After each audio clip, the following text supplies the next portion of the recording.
नमस्कार, गोड्डा झार न्यूज में आप सभी का स्वागत है। आइए जानते हैं झारखंड की तमाम छोटी बड़ी मुख्य खबरों को। पर आपने अभी तक गोड्डा झार न्यूज चैनल को सब्सक्राइब नहीं किया है तो प्लीज चैनल को सब्सक्राइब कर बेल आइकन को प्रेस कर दे ताकि खबरों का अपडेट आपको मिलता रहे। साथ ही एक लाइक और प्यारा सा कमेंट जरूर करें। चलिए शुरू करते हैं आज की पहली महत्वपूर्ण खबरों से। मुख्यमंत्री मैया सम्मान योजना में लाभुकों की बढ़ती तादाद और गड़बड़ी के कारण किस्त भुगतान में हो रही है देरी। मुख्यमंत्री मैया सम्मान योजना के तहत अगली किस्त जारी करने में देरी होने के कारण लाभुकों के बीच असमंजस की स्थिति बन गई है। इसकी वजह लाभुकों की बढ़ती तादाद, सत्यापन में देरी और गड़बड़ी भी बताई जा रही है। दरअसल अगस्त 2024 में जब योजना के तहत 1000 रुपए की पहली किस्त देने की तैयारी चल रही थी, उस वक्त सत्यापन को ज्यादा तवज्जो नहीं दिया जा रहा था। इसका नतीजा यह है कि आज आप सबको बता दूं कि दिसंबर माह से मैया योजना की राशि 1000 रुपए से बढ़ाकर 2500 रुपए प्रतिमाह कर दी गई है। बढ़ी हुई पहली किस्त जारी करने की प्रक्रिया जो 6 जनवरी 2025 को 56,61,791 लाभुकों के खाते में सीएम ने 25 रुपए की पहली किस्त जारी की थी। तब से अब तक 10 लाख से ज्यादा नए आवेदन आ चुके हैं।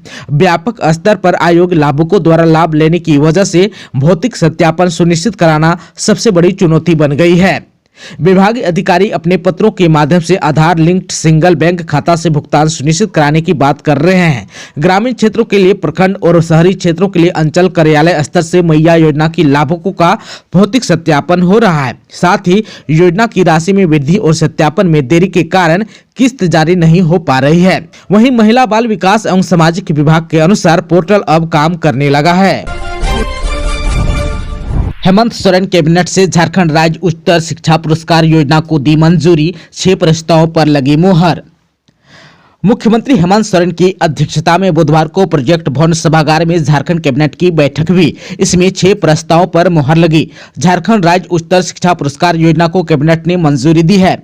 झारखंड में उच्च शिक्षा के क्षेत्र में सराहनीय कार्य करने वाले शिक्षकों, छात्रों, प्रशासकों एवं संस्थानों को सम्मानित किया जाएगा। हॉकी खिलाड़ी सलीमा टेटे और निकी प्रधान का रांची में होगा आशियाना, सीएम हेमंत सोरेन ने पूरा किया वादा। मुख्यमंत्री हेमंत सोरेन ने हॉकी में झारखंड एवं देश का नाम रोशन करने वाली ओलंपियन हॉकी खिलाड़ी सलीमा टेटे और निकी प्रधान को रांची के हरमो स्थित आवासीय कॉलोनी में 3750 वर्ग फीट भूखंड आवंटन का कागजात सौंपा।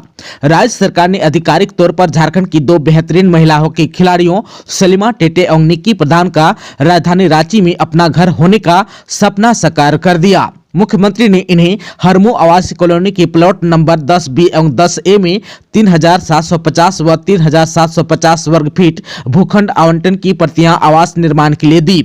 मुख्यमंत्री ने भूखंड देने के साथ यह घोषणा की कि इन दोनों खिलाड़ियों को अब अपना आशियाना बनाने के लिए राज्य सरकार खेल नीति के तहत 35 लाख रुपए उपलब्ध कराएगी।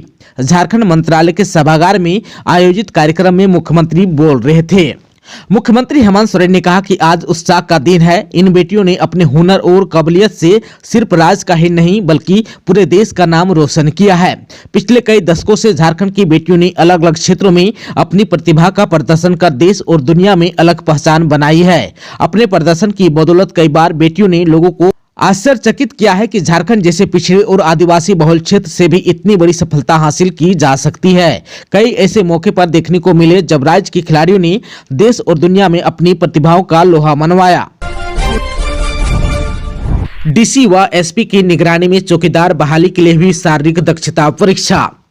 देवघर के मोहनपुर प्रखंड अंतर्गत चौपा मोड़ में स्थित जैप 5 के मैदान में बुधवार को डीसी विशाल सागर व एसपी अजीत पीटर डुंगडुंग की देखरेख में दक्षता परीक्षा ली गई। जिले में चौकीदारों के रिक्त पदों के लिए शारीरिक परीक्षा को लेकर 2 दिवसीय आयोजन किया गया, जिसमें पहले दिन 427 अभ्यर्थियों ने शारीरिक दक्षता की परीक्षा दी। आप सबको बता दें कि जिले में चौकीदार बहाली के लिए रिक्त पदों पर सीधी नियुक्ति के लिए 22 दिसंबर को हुई लिखित परीक्षा के बाद सफल अभ्यर्थियों की शारीरिक जाँच परीक्षा 2 दिवसीय 29 और 30 जनवरी को जैप 5 देवघर के मैदान में आयोजित किया गया। इस दौरान डीसी ने शारीरिक दक्षता परीक्षा कार्य में लगे सभी अधिकारियों और कर्मियों को निर्धारित नियमों का अक्षरशः अनुपालन सुनिश्चित करते हुए पूरी पारदर्शिता बरतने का निर्देश दिया। झारखंड के जनजाति कलाकारों को मिलेगी अंतर्राष्ट्रीय पहचान, जनजाति चित्रकार शिविर का उद्घाटन कर बोले मंत्री चमरा लिंडा। झारखंड के कल्याण मंत्री चमरा लिंडा ने कहा कि हेमंत सोरेन सरकार झारखंड की जनजाति संस्कृति के संरक्षण और संवर्धन के लिए प्रतिबद्ध है। उन्होंने घोषणा की कि राज्य सरकार झारखंड के जनजाति कलाकारों को हर संभव सहयोग देगी। राष्ट्रीय एवं अंतर्राष्ट्रीय स्तर पर पहचान दिलाने के लिए कई योजनाओं पर सरकार कार्य भी कर रही है। झारखंड की जनजाति कला और संस्कृति को संजोने और जनजाति स्वतंत्रता सेनानियों के गौरवशाली इतिहास को चित्रों के माध्यम से प्रदर्शित करने के उद्देश्य से राज्य स्तरीय जनजाति चित्रकार शिविर का आयोजन किया जा रहा है। वह बुधवार को रांची के मोरहाबादी स्थित डॉक्टर रामदयाल मुंडा जनजाति कल्याण शोध संस्थान परिसर में राज्य स्तरीय जनजातीय चित्रकार शिविर का उद्घाटन कर रहे थे। इसका आयोजन जनजाति कार्य मंत्रालय यानी कि भारत सरकार एवं झारखंड सरकार के संयुक्त तत्वावधान में किया जा रहा है। सबको बता दूं कि 29 जनवरी से 1 फरवरी 2025 तक शिविर का आयोजन किया जाएगा। महाकुंभ के लिए गोड्डा से दिल्ली जाने वाली ट्रेनों में फरवरी तक सीटें फुल। प्रयागराज महाकुंभ जाने के लिए गोड्डा रेलवे स्टेशन पर प्रतिदिन श्रद्धालुओं की भीड़ जुट रही है। यहां से खुलने वाली साप्ताहिक ट्रेन हो या पटना देवघर को जाने वाले नियमित ट्रेन, सभी में यात्रियों की संख्या में लगातार वृद्धि देखी जा रही है। गोड्डा रेलवे स्टेशन होकर दिल्ली के लिए प्रतिदिन 1 दर्जन से अधिक ट्रेनों का परिचालन हो रहा है। सभी ट्रेनों में फरवरी तक सामान्य बोगी में यात्रियों की संख्या काफी होती है। आप सबको बता दूं कि बुधवार को भी गोड्डा से दिल्ली जाने वाली ट्रेन की सभी सामान्य बोगी यात्रियों से भरी हुई थी। आरक्षित बोगियों में जगह नहीं थी। कुंभ को लेकर गोड्डा स्टेशन पर भी विशेष ध्यान दिया जा रहा है। स्टेशन मास्टर नीतीश कुमार ने बताया कि प्रतिदिन यात्रियों की संख्या में इजाफा हो रहा है। गोड्डा स्टेशन से दिल्ली की ओर जाने वाली साप्ताहिक ट्रेन में 28 फरवरी तक सभी आरक्षित सीटें फुल है। वहीं स्टेशन मास्टर ने बताया कि गोड्डा स्टेशन पर महाकुंभ के मद्देनजर साफ सफाई सहित अन्य चीजों की अतिरिक्त व्यवस्था की गई है। गोड्डा स्टेशन पर बुधवार को 900 से अधिक जनरल टिकटों की बिक्री काउंटर से हुई। राज्य में निर्माणाधीन 19 कोल्ड स्टोरेज का कार्य समय सीमा के अंदर पूर्ण हो, कृषि मंत्री ने कहा। कृषि पशुपालन एवं सहकारिता मंत्री शिल्पी नेहा तिर्की ने विभाग से जुड़े भवनों के निर्माण कार्य में गुणवत्ता पर जोर देने का निर्देश दिया। कहा कि कृषि उत्पाद के स्टोरेज से जुड़े भवनों का निर्माण कार्य तय समय सीमा के अंदर होने चाहिए। राज्य में जर्जर लैंप पैक्स के स्थान पर नए भवन का निर्माण समय की आवश्यकता है। राज्य में पर्याप्त संख्या में कोल्ड स्टोरेज नहीं होने से कृषि उत्पाद, फल, सब्जी के रखरखाव में किसानों को परेशानी हो रही है। ऐसे में कोल्ड स्टोरेज के निर्माण के क्रम में गुणवत्ता पर सबसे ज्यादा जोर देने का निर्देश दिया। आप सबको बता दूं कि राज्य में निर्माणाधीन 19 कोल्ड स्टोरेज के साथ साथ छोटे कोल्ड स्टोरेज की भी समीक्षा की गई। मंत्री शिल्पी नेहा तिर्की ने कहा कि इस बार मौसम अनुकूल रहने की वजह से धान की अच्छी पैदावार हुई है। मोटा अनाज और दलहन की भी पैदावार पहले की तुलना में बेहतर है। किसानों को समय पर बीज वितरण के लिए राज्य में स्टोरेज की बेहतर व्यवस्था होनी चाहिए। धनबाद में झमंडा के आश्रितों ने किया आत्मदाह का प्रयास, पुलिस ने रोका। धनबाद स्थित झमंडा में अनुकंपा पर बहाली की मांग को लेकर 1072 दिनों से आंदोलन कर रहे आश्रितों का धैर्य बुधवार को टूट गया। 50 से अधिक आश्रित धरना स्थल पर आत्मदाह करने पहुंचे और हाथों में पेट्रोल की बोतलें लेकर झमंडा और राज्य सरकार के खिलाफ जोरदार नारेबाजी की। वहां पहले से तैनात पुलिस बलों ने उन्हें आत्मदाह करने से रोक दिया। आश्रितों के आत्मदाह की चेतावनी पर जिला प्रशासन पहले से ही अलर्ट था। झमंडा कार्यालय के पास मजिस्ट्रेट की मौजूदगी में पुलिस बलों को तैनात किया गया था। सुरक्षा के दृष्टिकोण से 108 एम्बुलेंस व दमकल की गाड़ी भी तैनात थी।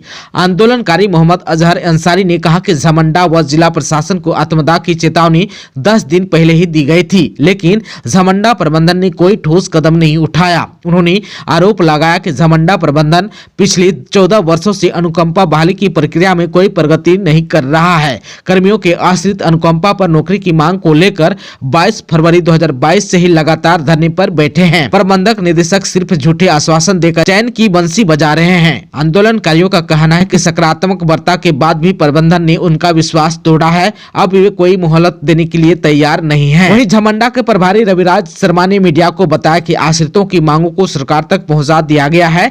जैसे ही सरकार से कोई निर्देश प्राप्त होगा, आश्रितों को सूचित किया जाएगा। उन्होंने आंदोलन कर रहे आश्रितों से 4 दिन का और समय मांगा है। मिथिला की होली का आगाज 3 फरवरी से बाबा बैद्यनाथ को बहनोई मनाने वाले श्रद्धालु करेंगे तिलक, सदियों पुरानी है परंपरा। देवघर में बसंत पंचमी के पावन अवसर पर मिथिला वासियों द्वारा बाबा भोलेनाथ को तिलक अर्पित करने की तैयारियां जोरों पर है। बुधवार को क्लब ग्राउंड में नेपाल की कुशीनगर से आए श्रद्धालुओं ने बाबा धाम में पूजा अर्चना के बाद परंपरागत भैरव पूजा की। आचार्य अशोक झा के नेतृत्व में पूजा संपन्न हुई और सभी को प्रसाद वितरित किया गया। तीर्थ पुरोहितों ने इस वर्ष तिथि को लेकर होने वाली किसी भी भ्रांति को दूर करने के लिए 2 फरवरी को बसंत पंचमी मनाने की घोषणा की है। पूजा का शुभ मुहूर्त 2 फरवरी की सुबह 7:09 से प्रारंभ होकर अगले दिन सुबह 9:35 तक रहेगा। वहीं मिथिलावासी उदया तिथि को मानकर बाबा का 3 फरवरी को तिलक अर्पित करेंगे। यह सदियों पुरानी परंपरा है जिसमें मिथिला से आने वाले श्रद्धालु बाबा वैद्यनाथ को अपना बहुनई मानकर तिलक लगाते हैं। इसके बाद से मिथिला वासियों की होली की शुरुआत हो जाती है। श्रद्धालुओं ने बताया कि पहले की तुलना में आज की स्थिति बदल गई है। पहले यहां खुले आसमान के नीचे डेरा डाल सकते थे, अब बाउंड्री वॉल के कारण रहने की जगह खोजने में परेशानी होती है। राम छबीला यादव पिछले 3 वर्षों से इस आयोजन में हिस्सा ले रहे हैं। उन्होंने बताया कि उनके क्षेत्र से बड़ी संख्या में श्रद्धालु पहले ही निकल चुके हैं और 3 फरवरी को बाबा के तिलक कार्यक्रम में शामिल होंगे। जामताड़ा के किसान मेले में नई तकनीकी और अनोखी फसलें, उन्नत बीज और आधुनिक कृषि उपकरणों का प्रदर्शन, किसानों को मिली योजनाओं की जानकारी। जामताड़ा के गांधी मैदान में आयोजित जिला स्तरीय किसान मेला सह उद्यान प्रदर्शनी में किसानों के लिए नवीन कृषि तकनीकों का खजाना देखने को मिला। कृषि पशुपालन एवं सहकारिता विभाग द्वारा आयोजित इस मेले में उन्नत बीज, पशुधन, आधुनिक कृषि उपकरण और विभिन्न प्रकार की फसलों का प्रदर्शन किया गया। किसानों को आधुनिक खेती और बागवानी की तकनीकों से अवगत भी कराया। कार्यक्रम में मुख्य अतिथि पूर्व सांसद फुरकान अंसारी, नाला के विधायक प्रतिनिधि परेश यादव, डीसी कुमुद सहाय, उप विकास आयुक्त निरंजन कुमार और जिप सदस्य सुरेंद्र मंडल ने शिरकत की। डीसी ने किसानों को कृषि क्षेत्र में नए आयामों पर काम करने का आह्वान किया। मेले में सहकारिता, कृषि, पशुपालन, मत्स्य उद्यान और गव्य विकास विभाग द्वारा स्टॉल लगाए गए, जहां सरकारी योजनाओं की विस्तृत जानकारी भी दी गई। किसानों को केसीसी ऋण, कृषि उपकरण और पशुधन का वितरण भी किया गया। झारखंड में मौसम का मिजाज बदला। बादल के कारण जमशेदपुर में सबसे कम रहे विजिबिलिटी। कोल्हान समेत पूरे झारखंड से अब गायब होने लगा ठंड। कोल्हान समेत झारखंड में बादल के कारण लोगों को अब ठंड से राहत मिल सकती है। वहीं मौसम पूर्वानुमान में बताया कि गुरुवार को यानी कि आज आंशिक बादल छाए रहेंगे, जिससे ठंड से लोगों को राहत मिलेगी। आप सबको बता दूं कि मंगलवार की रात गुमला का न्यूनतम तापमान सबसे कम यानी कि 4.9 डिग्री रिकॉर्ड किया गया था। वहीं बुधवार को सरायकेला जिले का अधिकतम तापमान सबसे अधिक 31.7 डिग्री रिकॉर्ड किया गया। इसी के साथ बादल के कारण बुधवार की सुबह जमशेदपुर की विजिबिलिटी सबसे कम 1500 मीटर दर्ज की गई। वहीं जमशेदपुर का न्यूनतम तापमान 12 डिग्री, रांची का 9.4 डिग्री, डाल्टनगंज का 7.5 डिग्री, बोकारो का 8.2 डिग्री, चाईबासा का 11.8 डिग्री, चतरा का 5.2 डिग्री, देवघर का 8.8 डिग्री, धनबाद का 8.9 डिग्री, गढ़वा का 5.9 डिग्री, गुमला का 4.9 डिग्री, जामताड़ा का 9.3 डिग्री, खुट्टी का 7.2 डिग्री, बहरागोड़ा का 17.3 डिग्री, नेतरहाट का 12.1 डिग्री, लोहरदगा का 5.6 डिग्री, पाकुड़ का 9.8 डिग्री, सरायकेला का 12.9 डिग्री, सिमडेगा का 7.8 डिग्री और जामताड़ा का 12.1 डिग्री रिकॉर्ड किया गया।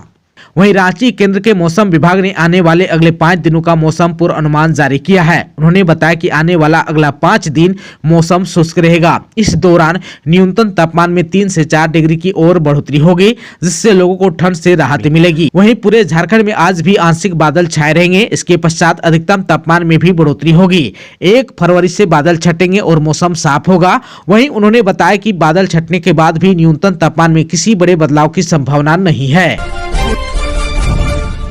गोड्डा में नकली नोट बनाने की कला सिखाने महगमा आए 3 युवक हुआ गिरफ्तार। गोड्डा जिला के महगमा पुलिस ने घर बैठे नकली नोट बनाने की कला सिखाने के नाम पर लोगों को ठगने आए 3 युवकों को गिरफ्तार किया है। यह जानकारी महगमा एसडीपीओ ने बुधवार को प्रेस वार्ता में दी। उन्होंने बताया कि बुधवार की रात करीब 8:30 बजे पुलिस को सूचना मिली कि ऊर्जानगर हेलीपैड के पास स्कॉर्पियो के साथ 3 से 4 युवक मौजूद हैं। ये नकली नोट बनाने की कला सिखाने के नाम पर लोगों से ठगी करते हैं। इसके बाद थाना प्रभारी के नेतृत्व में पुलिस ने हेलीपैड की घेराबंदी कर स्कॉर्पियो में बैठे तीनों युवकों को दबोच लिया। युवकों में संजय कुमार, मोहम्मद नैयर और इकबाल आलम शामिल हैं। दोनों बिहार के बांका के रहने वाले हैं। पुलिस ने स्कॉर्पियो की तलाशी में 100 व 200 रुपए के नकली नोट, 1200 पीस काले कागज का बंडल, केमिकल्स, एप्टीलेक्स लिक्विड लिखी बोतल, मोबाइल सहित अन्य सामान भी जब्त किए हैं। पूछताछ युवकों ने पुलिस को बताया कि कागज के बंडल पर केमिकल डालकर वे नकली नोट बनाते हैं। पुलिस ने तीनों के खिलाफ मामला दर्ज कर जेल भेज दिया गया। जैक अध्यक्ष व उपाध्यक्ष की नियुक्ति शीघ्र करे सरकार, संघ ने कहा।